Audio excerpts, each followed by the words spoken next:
Nah, Ulugh Beg Madrasah didirikan oleh Ulugh Beg Mirza. Ini cucu dari Timur Leng. Dari Timur Leng. Ya, yang dikenal sebagai ahli astronomi Islam. Abu Hasan Al-Asy'ari sama Abu Mansur Al-Maturidi. Dua ini yang orang Indonesia tuh pakai akidahnya. Kita mengenal Allah itu gimana definisi-definisinya. Itu Imam Maturidi ini salah satunya dengan Imam Asy'ari. Cantik itu luka. Hati-hati mencintai yang cantik-cantik.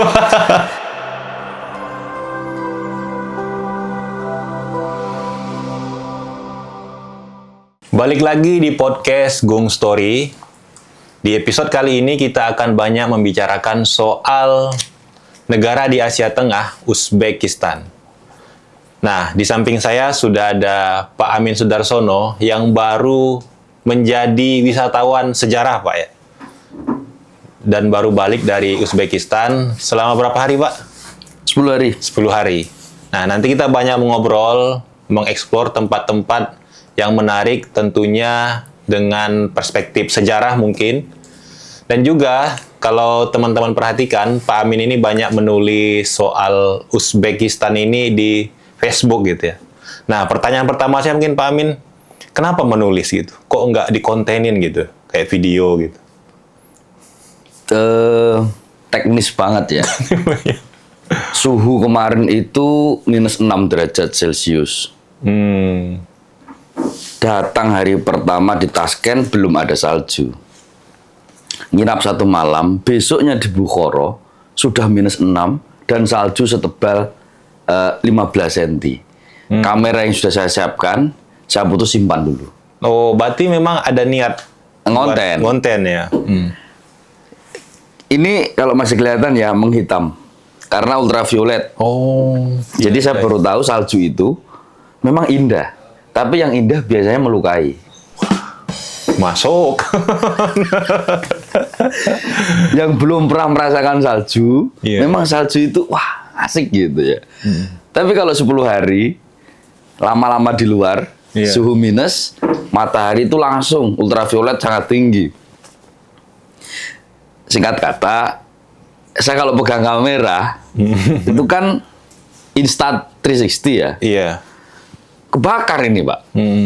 Jadi ya udahlah kita anu aja. Sementara saya juga pegang HP dan sebagainya. Nulis aja gitu. Selain memang saya suka nulis. Oh, ya, gitu. Siap. Nah, Pak Amin, tadi kan katanya salju itu kan kelihatannya indah gitu ya. Nah, ini kan Pak Amin megang kalau misalnya megang tripod itu kan emang panas itu. Dingin. Suhunya itu dingin minus. Iya. Tapi ultraviolet sangat tinggi. Jadi ketika kena kulit terbakar ya. Oh. Selain saya kulit tropis. Iya. Nggak biasa dengan tekanan ekstrim minus begitu. Tapi minus 6 derajat itu sebelum-sebelumnya udah pernah belum, Pak?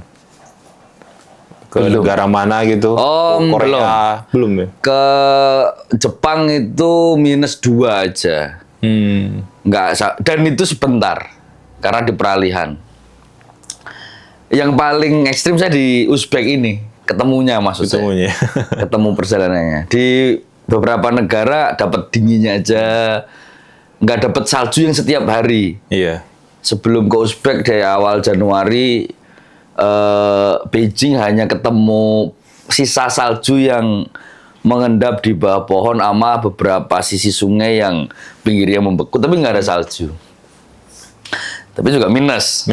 Ya, cuman nggak dapet salju langsung gitu. Kalau ini memang turun deras sekali gitu. Di semua kota yang saya datengin, Tashkent, Bukhara, Samarkand, itu. Jadi kesan pertama adalah salju itu memang indah dan cantik. Kadang-kadang tapi melukai. Tapi yang cantik itu melukai. Cantik itu luka. Hati-hati mencintai yang cantik-cantik. Karena berarti masuk hooknya itu. Oke, kita lanjut ya. Untuk pertanyaan selanjutnya, kayak udah wawancara aja ini.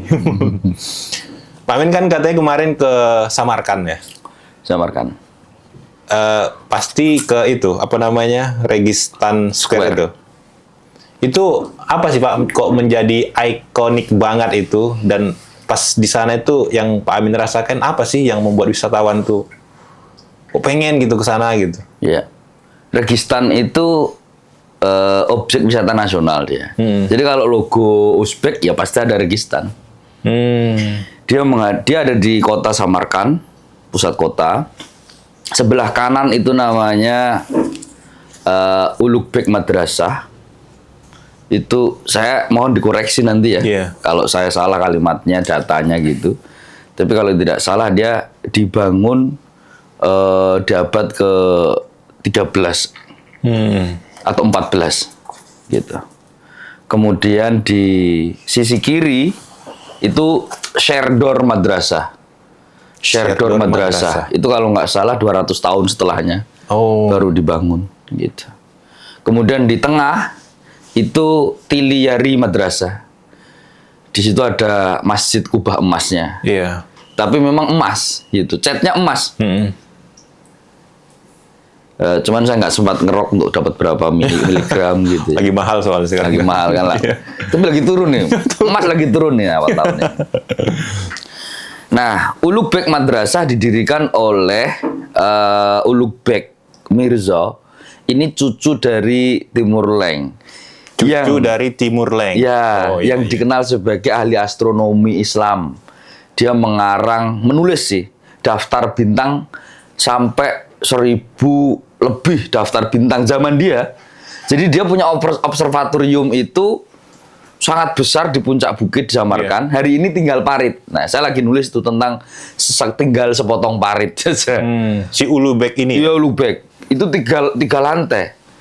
Yang dikelak kemudian hari kitab tulisan dia yang ribuan halaman itu dirujuk oleh ilmuwan astronomi barat dan akhirnya jadi disiplin ilmu. Sampai nama dia Ulugh-Bek itu boleh dicari di Google menjadi salah satu planet. Dinamakan ke planet keberapa gitu. Ke 2000 sekian mohon dicek. Itu menjadi nama salah satu planet dia. Saking besar jasanya dia sebagai penguasa di abad ke-13 atau 14. Dan itu artinya hampir 600 tahun lalu ya. Itu sudah menulis tentang nama bintang, koordinatnya. Dia mau menandai setiap titik celah cahaya di langit itu sebagai satu fenomena gitu. Itu Ulugh-Bek Mirza. Nah, bekas observatoriumnya sekarang masih ada, tinggal satu parit aja yang tinggi sekali. Ada di panjang tinggi gitu, parit itu untuk melihat ke langit gitu ya. Nah, beliau punya madrasah. Nah, madrasahnya itu yang saya lihat di pintunya itu ada mengajarkan astronomi, mengajarkan aljabar atau matematika, mengajarkan eksakta, Quran, hadis satu tempat. Jadi nggak dipisah-pisah. Maksudnya yang disebut ulama zaman dulu itu ya orang yang punya ilmu. Bukan yang disebut ulama hanya pinter Quran, hadis, fikih gitu. Sekarang kan dipisah itu keilmuan tuh. Disiplin keilmuan tuh dipisah. Ulama gitu. Seorang ahli daun atau biologi dia nggak disebut ulama, disebut ilmuwan gitu. Padahal ya itu satu gitu. Ulama itu zaman dulu adalah satu kata untuk orang yang berilmu, karena ilmunya mungkin juga waktu itu yang namanya disiplin ilmu itu masih tunggal ya. Belum fakultatif kayak sekarang ya. Ya dulu jadi gini, orang nyebut universitas itu asalnya dari dunia Asia Tengah dan Arab, namanya Al-Jami'ah. Sampai hari ini namanya Al-Jami'ah, universitas itu kan artinya Al-Jami'ah. Kemudian dia menjadi fakultas. Fakultas itu kan unit, subunit ya daripada kan? Universal. Dari universal. Jadi Al-Jami'ah itu menjadi mungkin dulu cabang ilmu belum banyak. Nah gitu ya. Jadi semuanya disebut ulama gitu. Sekarang udah. Nah, itu yang kembali ke Registan. Maka kemegahan dari Registan itu kalau kita ke sana hanya melihat arsitek dan tidak belajar tentang pola tulisan dan sejarahnya, mungkin bosen ya. Sorry itu Bosen saya. ya. Ya. Iya sih. Karena hampir sama tuh. Iya. Ada bangunan madrasah setinggi 30, 40, 60 meter kotak, kemudian di depannya ada minaret ya, yang tingginya 30, 60 meter dengan badan yang sangat kekar, beda sama menara-menara sini yang kecil ya. Menaranya memang tinggi dan hampir rata begitu. Itu yang kelak mengilhami Taj Mahal di India sebagai cicit kekaisarannya Timur Leng. Ya. Mughal itu kan Mughal. kelak menjadi cicitnya ya. Iya. Safawi di Persia itu sumbernya ya dari Samarkand, Uzbek itu. Jadi kekhasan arsitek itu kelak diperbarui, diperkaya, tapi simbol atau pola pattern tunggalnya ada di situ, di Samarkand, Bukhara gitu. Timurid namanya itu. Timurid arsitektur. Timurid arsitektur. Timurid pattern gitu. Nah, ada yang menarik di Registan Square. Registan Square itu memang bagus, luas sekali. Kita ikonik kalau ke situ. Bayarnya saya agak lupa ya, sekitar 80 som. 1 som itu 1,4 rupiah. Jadi uangnya itu ya mirip gitu ya. Mirip lah ya. Mirip nih. Ya ini 2.000 rupiah yang kita ya kan. Iya. Nah, ini 2.000. Ini 2.000 som nih. 2.000 som. Ini 2.000 som. Nih. Ya, ini 5.000 som. Ya, hampir sama ini. Oh, hampir sama. 5.000 rupiah kira-kira begitu ya? Iya, 1,39, 1,4 lah jarak kurs kita hari ini. Jadi di sana itu jajan-jajan masih. Ya, Harga worth it, sangat worth it. Iya. Kalau dihitung dengan barang yang sama, kalau boleh dibilang murah di Uzbek. Daging, Iya. para daging, roti. Nah, ini Uzbek bread ini yang simbol nasional dia. Maksudnya Pak, gimana simbol nasional? Rotinya dia khas, bulat. Dimasaknya ditunggu ditempel gitu, mengembang, udah. Dan ini ya makanan pembuka di semua hidangan. Makanan pembuka di semua hidangan. Ditaruh di tengah, masing-masing mengambil menyobek. Gitu. Itu Registan ya. Nah, kembali ke Registan. Ada yang menarik di sana ini. Di sebelah kiri itu namanya Sherdor Madrasah. Zaman itu menggambar binatang di dinding adalah tabu. Nah, anehnya di Sherdor ini ada gambar macan, rusa, dan matahari. Iya. Konon cerita di abad itu terjadi penolakan. Saya dapat cerita awalnya gitu. Film yang dibikin oleh pemerintah Uzbekistan sendiri menceritakan itu, ada di YouTube. Mensimulasikan bagaimana proses penempelan gambar abad ke-16 itu. Iya.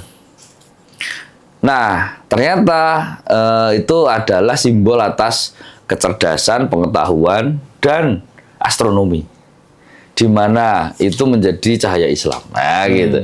Jadi sampai hari ini ada 2 bangunan di Uzbek yang saya masih penasaran ya. Yang pertama di Bukhara. Saya lupa nama madrasahnya, tapi abad 16 juga dibangunnya, 1623. Itu ada gambar burung, wajah manusia, dan matahari di dalamnya.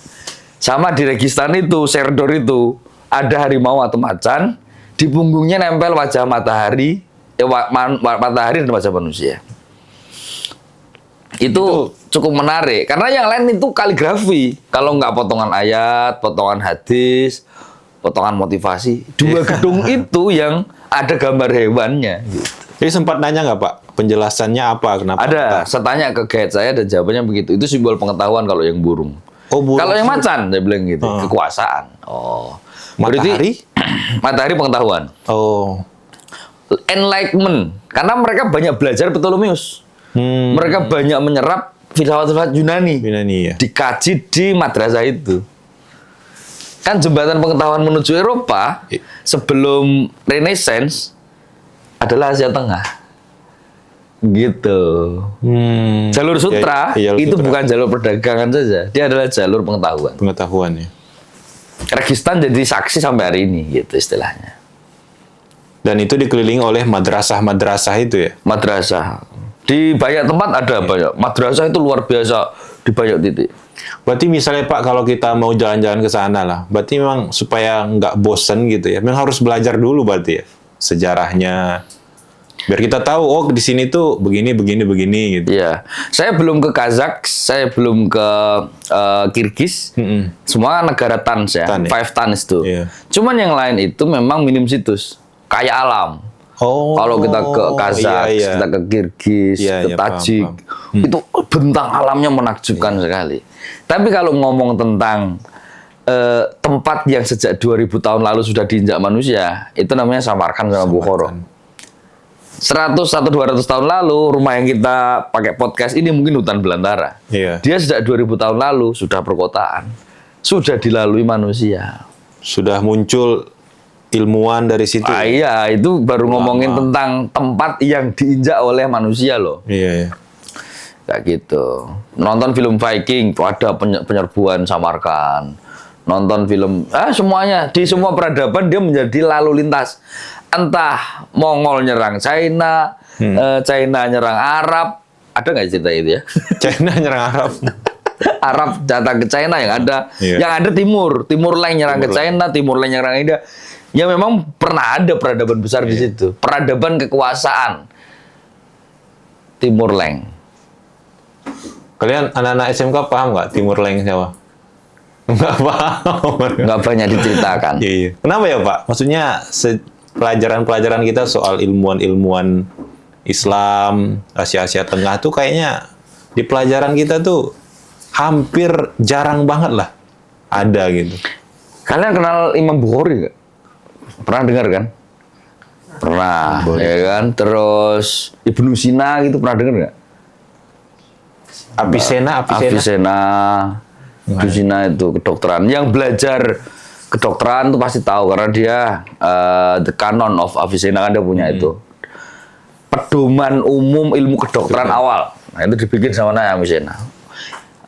Abu Ali Ibnu Sina nama lengkapnya. Ibnu Sina. Abu Ali nama lengkapnya. Nama aslinya Abu Ali. Imam Bukhari nama aslinya Muhammad bin Ismail. Karena banyak orang pinter Al-Bukhari dan dikasih itu. Muhammad bin Ismail Al-Bukhari. Gitu, Imam Bukhari itu. Jadi Al-Bukhari itu bukan orang Arab Pak ya? Bukan, dia orang Asia Tengah. Asia Tengah. Uzbekistan. Di sana, nah maksud saya begini, kita ngomongin Uzbekistan adalah ngomongin nama-nama yang sudah akrab di telinga para pengkaji sejarah peradaban. Entah itu Islam, ya, entah peradaban klasik, sama aja karena pasti nama-nama ini disebut gitu. Iya. Al-Maturidi itu teolog yang akhirnya kita kenal asma Allah gitu. Jadi Abu Hasan Al-Asy'ari sama Abu Mansur Al-Maturidi. Dua ini yang orang Indonesia tuh pakai akidahnya. Kita mengenal Allah itu gimana definisi-definisinya. Itu Imam Maturidi ini salah satunya dengan Imam Asy'ari. Imam Maturidi di sana lahir, belajar, mengajar, wafat. Oh, Al-Maturidi itu orang Uzbek juga? Orang Uzbek asli, Pak. Oh. Lahir, belajar, mengajar, wafat. Saya ke makamnya kemarin, Al-Maturidi. Imam Bukhari, Imam Maturidi, Ibnu Sina, wah banyak sekali titik-titik.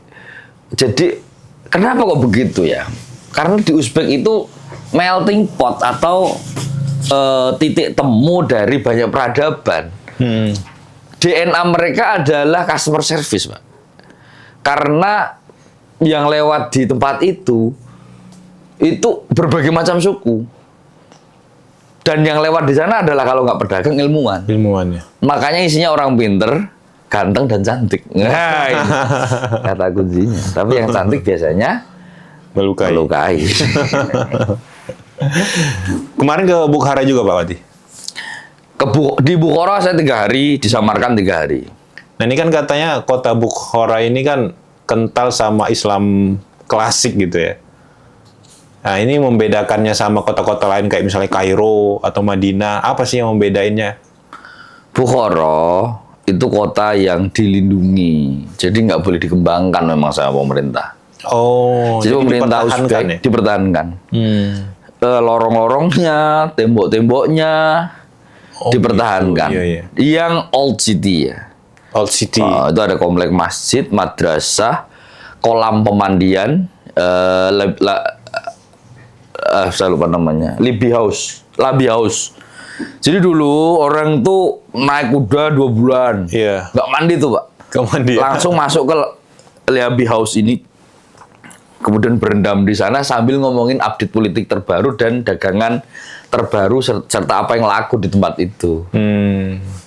Gitu. Berarti itu mandi luas ya? Luas pemandian, hammam ya orang nyebutnya. Nah, hammam dulu itu orang dulu nyebut hammam, itu hammam artinya sebetulnya tempat bersih-bersih massal. Iya. Para pedagang pejalan jauh, traveler ya, datang gitu, nggak mandi kan mereka kan, ya udah mandi di situ, tukar menukar informasi. Maka penduduk Bukhara adalah orang yang paling hospitality-nya paling bagus. Mereka akan menyambut, akan ngobrol sama kita. Dengan sebatang rokok aja udah langsung, ayo ke rumahku makan, minum, gratis. Saya ngalamin sendiri soalnya, ditelepon istrinya, ayo kita, ini ada orang Indonesia, mampir gitu. Padahal saya belum menyatakan bersedia. Tapi beberapa kali kesempatan selalu ajakan mampir ke rumah dan makan itu ada gitu di sana itu. Tapi memang rasa respect mereka terhadap wisatawan asing itu ke Indonesia itu beneran memang sekuat itu? Apakah itu ada kaitannya sama katanya apa soal Soekarno yang memperjuangkan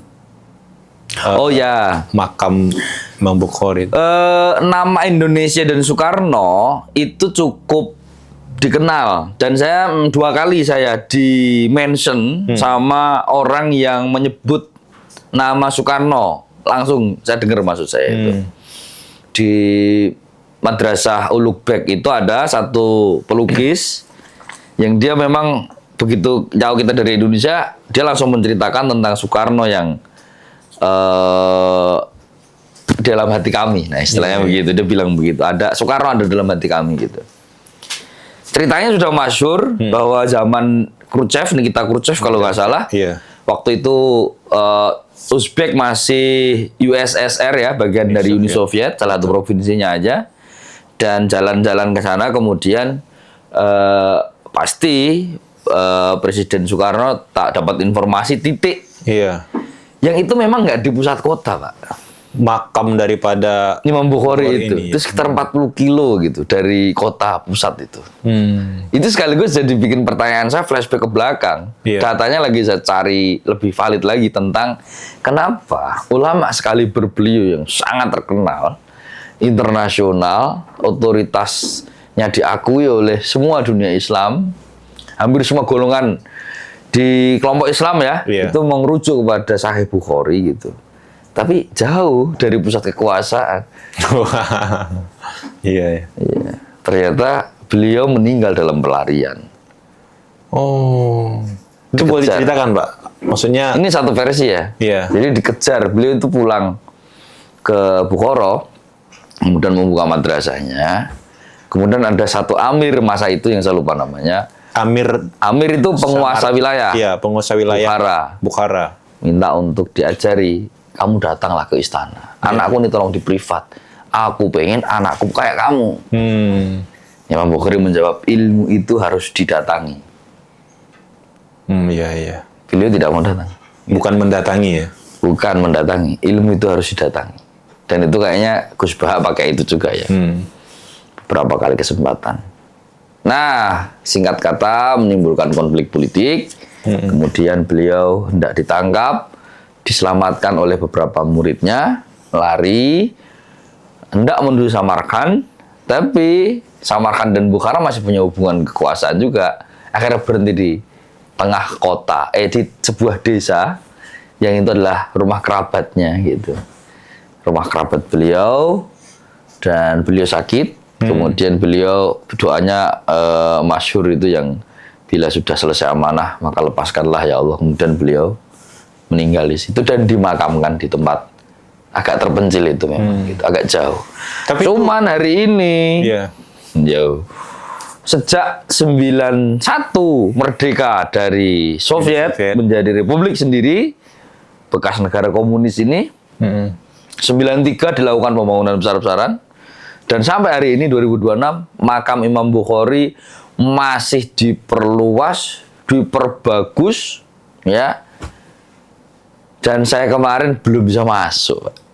Ke makam itu. Ke makamnya belum bisa masuk karena baru dibuka setelah Idul Fitri tahun ini. Jadi 2006 ini baru opening all itu makam Imam Bukhari. Saya kemarin nanya di depannya aja, berdoa di depan masjid. Itu luas sekali. Itu ditutupnya karena lagi pembangunan. Ya, karena itu? pembangunan. Oh iya. Jadi luas, sangat luas. Termasuk Imam Maturidi. Imam Maturidi itu makamnya ada di komplek kampung kecil. Nah, beberapa teman saya kemarin ada Mas Zaki, Mas Faiz yang ke sana di musim panas tahun lalu, itu masih harus masuk ke kampung. Kemarin saya ke sana, itu beberapa perumahan udah digusur. Diperluas area komplek Maturidi, Imam Maturidi. Sepertinya juga akan menjadi sangat megah itu. Akan ada banyak taman. Jadi relokasi situs ulama oleh pemerintah Uzbekistan dilakukan secara sangat massal sampai tahun ini seperti itu. Iya. Mulai menyadari bahwa atensi dunia Islam terhadap para tokoh-tokoh yang lahir di Uzbekistan dan hampir setiap hari dibaca kitabnya, itu kayaknya udah mulai naik deh. Iya. Dan mungkin juga di Indonesia kan udah mulai banyak tuh travel yang paketnya itu juga ke Uzbek gitu. Iya, udah mulai. Ke Turki gitu, ke Uzbek juga. Iya. Nah, Pak Amin kan di Uzbek itu juga kan ada pusat lahirnya tasawuf itu kan juga kenceng di sana ya. Iya. Tarekat gitu. Nah, salah satunya misalnya tarekat di Indonesia ini kan Naksabandiyah gitu ya. Nah itu Pak, boleh diceritakan nggak Pak? Kemarin kan katanya ke sana tuh, Ya. Jadi kami datang pertama itu justru di kota Bukhara. Kenapa? Karena di sana itu ada 6 guru ya. Jadi Naqsbandi yang hari ini cukup besar di Indonesia, mungkin daftar resmi anggota sekian 4 juta, tapi informalnya puluhan juta itu pengamalnya, tarekat itu ya.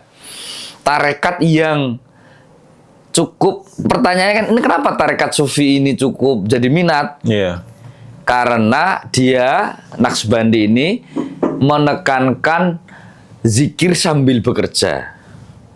Berbeda dengan tasawuf lain yang kholwat, hilang, tidak bekerja, abad dengan istri dan keluarga dan anak-anak. Kalau Naqsbandi justru enggak. Zikir tetap bekerja. Gitu. Tidak itu memisahkan ya. Tidak memisahkan. Iya. Jadi kamu harus tetap kerja. Bahkan salah satu amalan yang mulia adalah menafkahi keluargamu. Maka tidak tabu untuk kaya. Oh, itu gitu penting, ya? itu penting itu. Iya. Nah, tarekat ini berbasis atau berporos pada Syekh Khwaja ya di sana ya, Khwaja Bahauddin An-Naqsabandi. Memang beliau lahir, mendirikan atau memperkuat gerakan beliau dan wafat di desa Naqsban. Naqsban ini, di Naqsban yang kemudian dinisbahkan jadi gerakan Naqsbandi. Di Indonesia banyak banget pelang-pelangnya. Iya. Tapi, nah beliau punya guru ke atas itu 6. Gerakan awalnya namanya Khwajagan. Ya, Khwajagan. Jadi saya lihat di makam 7 tokoh ini ada tiang mungkin setinggi 15 meter, itu hampir semuanya ya. Kemudian ada tiang begitu kayak tiang gini. Ini tiang ya, gini ini sekitar setengah meter. Kemudian ada segitiga yang gini. Nah di ujung ini tuh ada kuningan atau emas mungkin ya, bola 3 gitu.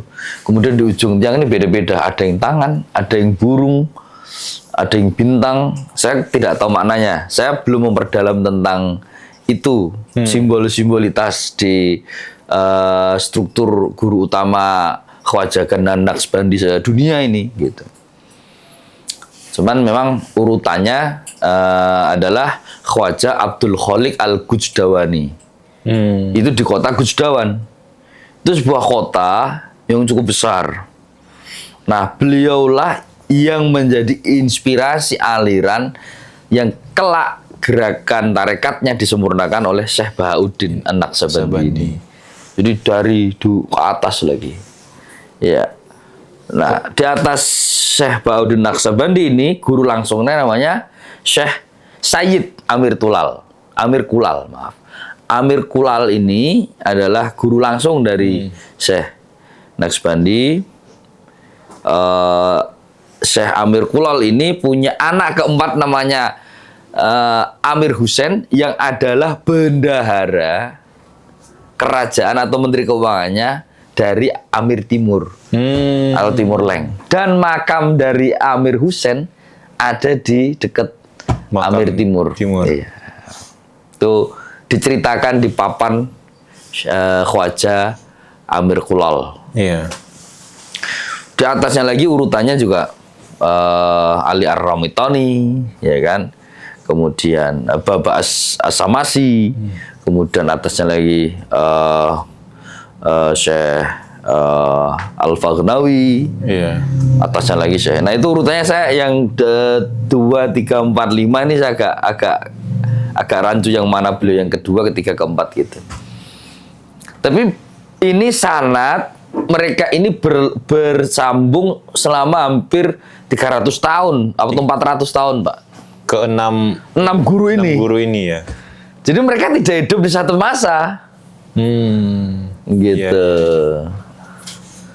Nah, kalau misalnya ada nggak Pak kaitannya ulama-ulama Uzbek itu yang mungkin berkaitan dengan ulama-ulama di Nusantara, Pak? Berkaitan. Iya. Saya curiga kultur kita itu dari sana. Kultur Islam Indonesia ini. Ngaji setelah meninggal 3 hari sama dengan di sana.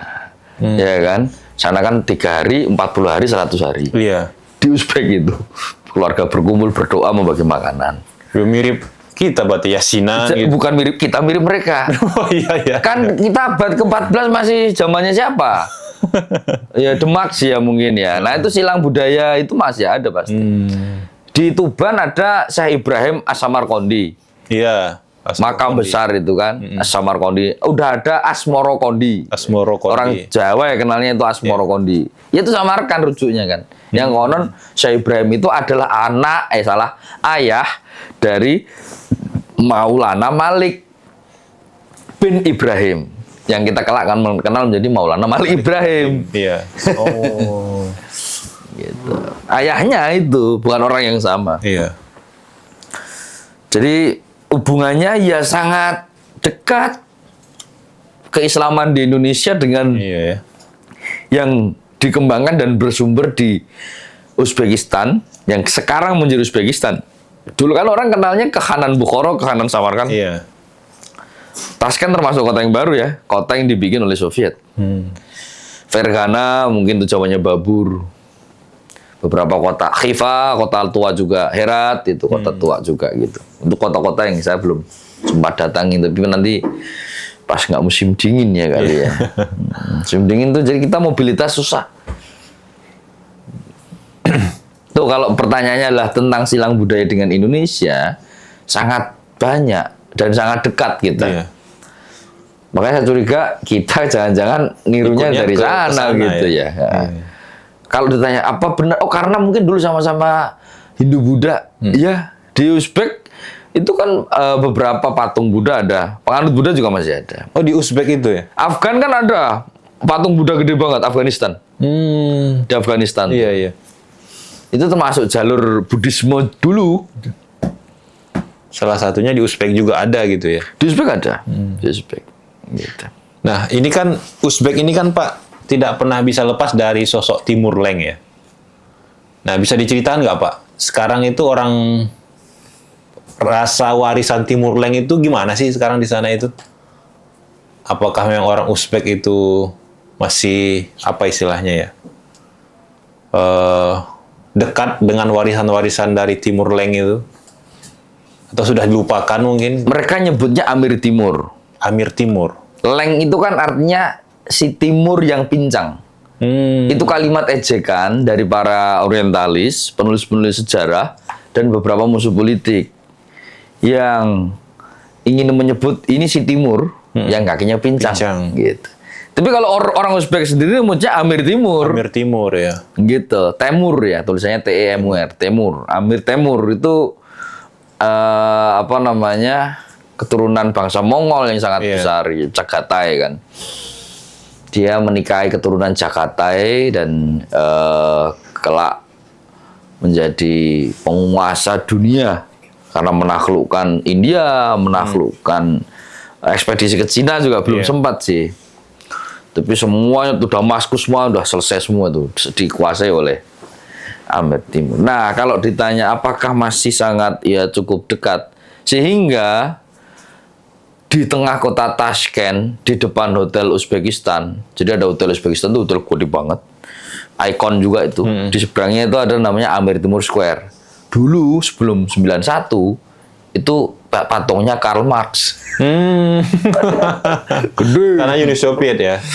Dirobohin lah itu sama pemerintah. Diganti dengan patung Amir Timur. Amir Timur dari perunggu besar sekali gini. Sebelum 91 patungnya Karl Marx. Bawahnya Das Kapital itu ya. Wah, sana pokoknya komunisme. Tapi Pak, kenapa nama negaranya nggak Timurstan gitu? Kenapa malah Uzbekistan? Konon ini karena ada namanya Ozbek Khan. Ozbek Khan. Ya. Keturunannya juga itu dari Itu ke atas lagi kakek-kakek moyangnya gitu. Sehingga apa namanya? Walaupun Ozbek itu artinya orang berdaulat. Ozbek orang berdaulat. Ya, literally secara bahasa Ozbek aja ada sumber. Ozbek itu artinya orang yang berdaulat, ya kan? Negara orang merdeka. Nah, istilah artinya begitu. Uzbekistan negara orang merdeka. Yang kedua dirujukkan pada nama orang Ozbek. Ozbek Khan yang kelak menurunkan melalui istrinya Timur melahirkan anak-anak gitu. Kan Timur sebenarnya bukan orang Mongol. Bukan darah murni Mongol gitu. Yang darah murni Mongol istrinya.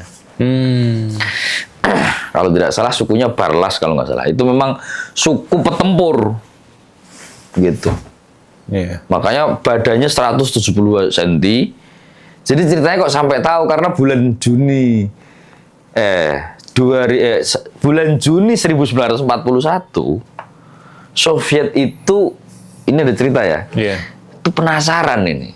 Ini Timur, Amir Timur penguasa dunia. Jasadnya kayak apa? Tahun 1941 arkeolog, ilmuwan, ahli forensik bongkar makam, Pak, yang ada di Amir Timur Museum itu. Membongkar makamnya Amir Timur ini. Diangkat itu jasad yang udah dimakamkan ratusan tahun, tulang belulangnya diangkat, divideokan, diukur. Temuan forensiknya adalah memang dan itu marah, masyarakat Samarkand marah total, tapi nggak bisa berdaya. Jadi ada 2 orang datang memperingatkan dan nggak boleh dalam Islam tuh nggak boleh. Nah, diukur memang 172 cm, memang agak pincang beliau, tulangnya besar, kepalanya tengkoraknya besar, orang pintar begitu. Nah, itu kan ada cerita namanya kutukan Timur Leng. Itu terkenal juga itu. Akhirnya Soviet digempur Jerman siang malam, setahun tuh hampir lunta itu Soviet tuh. Konon kemudian kembalikan jenazah tahun 42. Setahun kemudian kembalikan jenazah, diurus secara Islam lagi, didoakan para ulama, dikumpulkan lagi, dimakamkan dengan layak. Perang berhenti, Pak. Jerman berhenti perang. Nah, ini mitos kutukan Timur Leng. Ya, itu ada ceritanya itu. Tapi kan 172 itu kan ya sebenarnya nggak tinggi-tinggi amat juga ya. Nggak terlalu tinggi. Tapi bisa rata-rata ya. Dia tinggi rata-rata. Tinggi rata-rata. Kalau saya termasuk pendek di sana. 160 itu pendek. Hari ini ya. Lebih tinggi-tinggi lagi tuh hampir 2 meteran. Oke, yang tentang Amir Timur, kondisi jenazahnya. Kalau ini makam asli.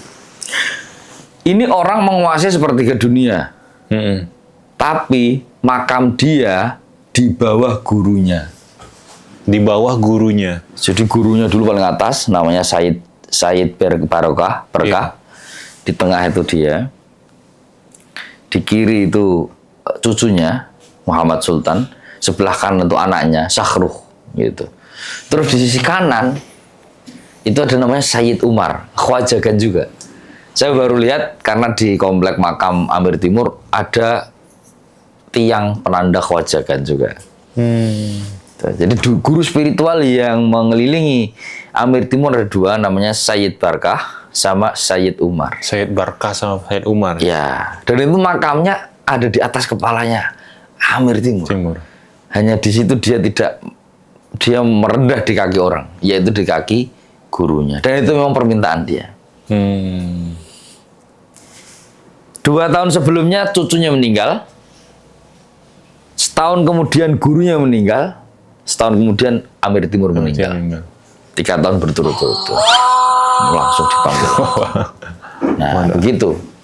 Itu struktur tanah, struktur makam ya. Jadi saya menulis tentang ketakziman seorang penguasa dunia terhadap kehidupan spiritualnya. Iya. Dan dia memang wali dia itu memang aslinya.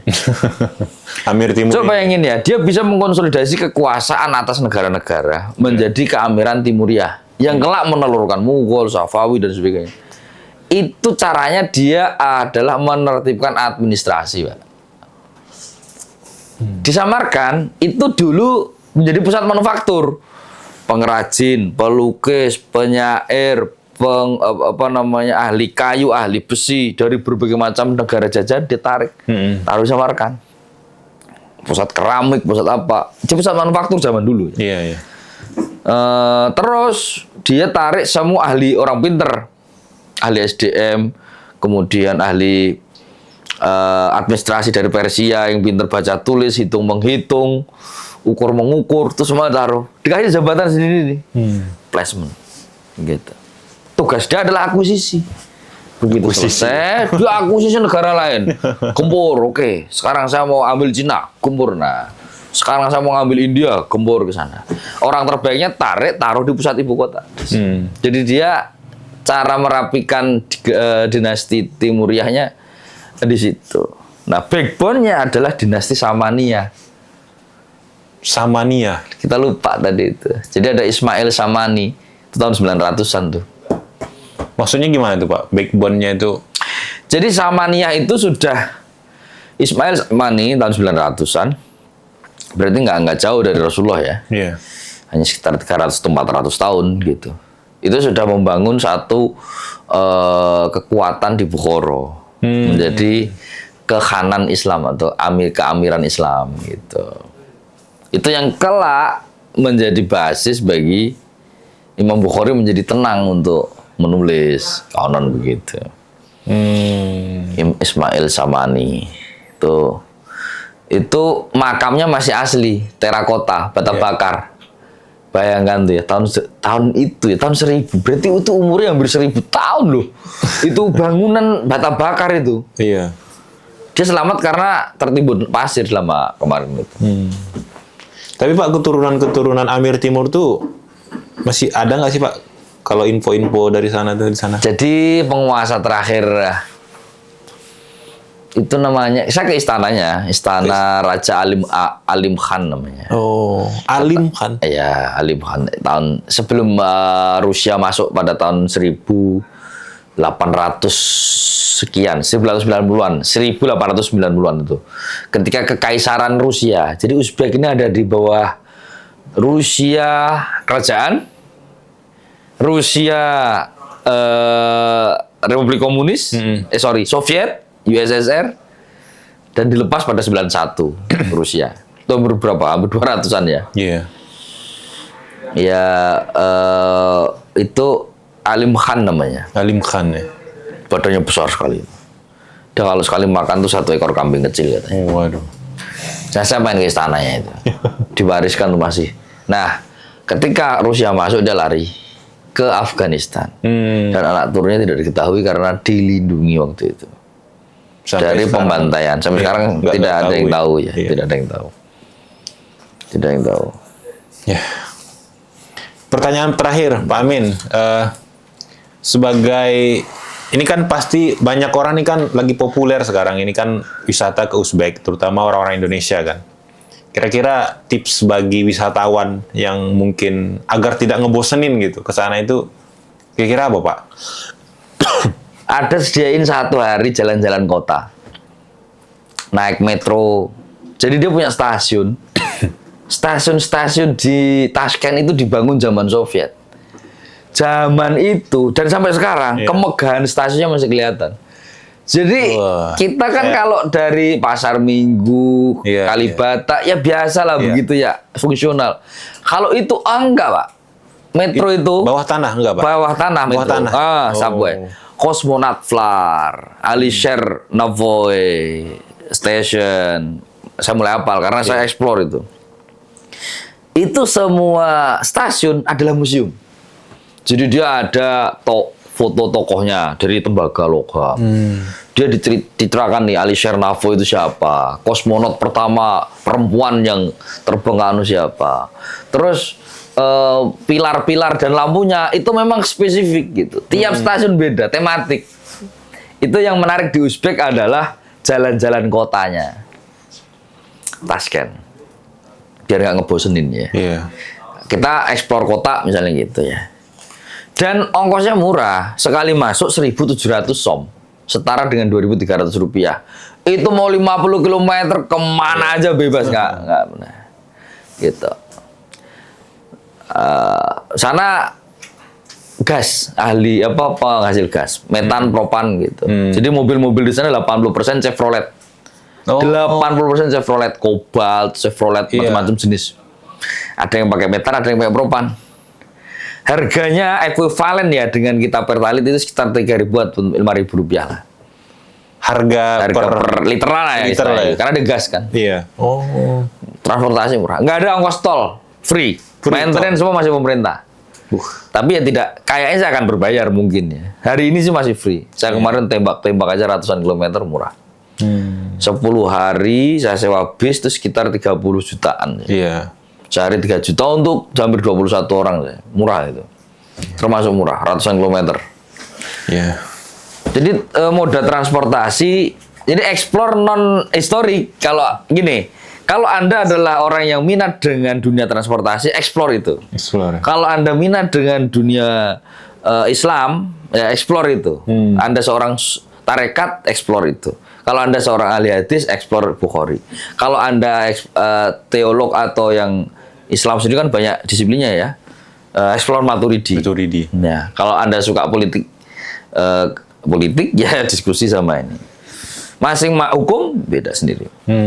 Jadi menurut saya ini berlaku untuk traveler ke semua negara ya. Kita suka ke apa gitu. Bahkan kan saya ke Korea, saya justru ziarahnya ke Khairil Anwarnya Korea itu yang meninggal umur 21 tahun kan. Penyair itu ya? Penyair itu yang nggak ada di destinasi mana-mana, saya datang agak jauh. Minat aja saya. Gitu. Jadi datang ke sebuah negara, kita paling senang dengan apa? Bunga. Senang dengan kereta. Keretanya unik-unik. Ada yang kereta zaman dulu, subway itu mestinya tertutup. Tapi di Uzbek ada yang jendelanya terbuka. Jadi suaranya itu gruk gitu kayak dengan kecepatan 50 km per jam loh. Jadi explore kota lost in Tashkent lah istilahnya gitu ya. Jadi pahami dulu orang sana susah bahasa Inggris. Saya juga bahasa Inggris nggak lancar pun nggak berguna. Translator kadang-kadang meleset karena hurufnya Sirilik. Nggak Latin. Ada Sirilik, ada Latin. Mending kalau Arab kita agak paham Bismillahirrahmanirrahim gitu ya. Sana Sirilik, aksara Rusia. Nah, explore hal-hal yang seperti itu. Itu yang saya pengen itu justru kekinian gitu. Karena kalau ngomong sejarah Islam belum tentu semua orang ikut gitu. Tapi kalau ngomongin apa yang terjadi Uzbek kekinian itu cukup menarik. Cukup menarik. Ya, saya beli hoodie 45.000 som, Pak. Bagus. Saya sampai bingung tuh. Jangan-jangan dari ini tuh, kulit bulu atau apa? Enggak, aku nggak ngerti itu industri. Dia kan gini ya, saya biasanya ketemunya made in China. Di sana cukup jarang made in China. Made in China itu. Itu menarik karena dia based on Rusia. Oh. Jadi kedaulatan ekonominya ya jujur aja tuh masih dikuasai Rusia. Artinya kita nggak terlalu banyak ketemu made in China. Gitu. Tapi kalau negara-negara lain ya sorry itu saya itu made in China. Iya. Tapi Uzbek tak lihat nggak ini masih kalau Uzbek sini. Nah itu makin ori. Barang-barang kecil, consumable, FMCG, fungsional, tapi dia adalah bikinan dia sendiri atau non China itu menarik. Sorry ya, maksud saya bukan apa-apa. China is good. Nanti kapan-kapan kita ngobrolin. Saya punya visa 5 tahun loh ke China. Ya makanya nanti kapan-kapan kita ngobrolin lagi soal Cina, Pak. Oh iya Cina, oke. Nah, saya tahun kemarin udah 5 kali ke China. Iya. Di Shanghai, Beijing, Visa apa Guangzhou. Visa apa namanya? Saya visa ketua RT. Ya, itu tadi teman-teman obrolan kita seputar Uzbekistan, sebuah negara yang punya banyak sejarah menarik untuk dikunjungi ya. Nah, kalau mungkin teman-teman bisa menyisihkan tabungan, mengambil cuti untuk berkunjung ke Uzbek. Itu saja mungkin untuk episode kali ini. Sampai ketemu di episode-episode selanjutnya. Makasih Pak Amin. Makasih. Ya, salam dulu lah.